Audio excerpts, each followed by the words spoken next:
In his first comment on the SSL saga, Finance Minister Dr. Nigel Clarke says, like all Jamaicans, he is in utter shock at the alarming and what he termed, quote, the evil fraud that has allegedly been committed.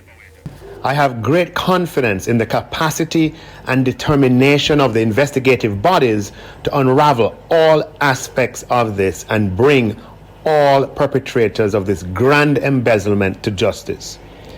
At this time, it is tempting to doubt our financial institutions.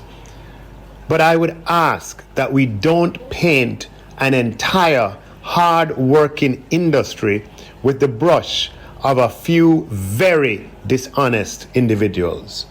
Jamaica is the leading financial center in the English-speaking Caribbean, and we will do everything to protect Jamaica's position in this regard.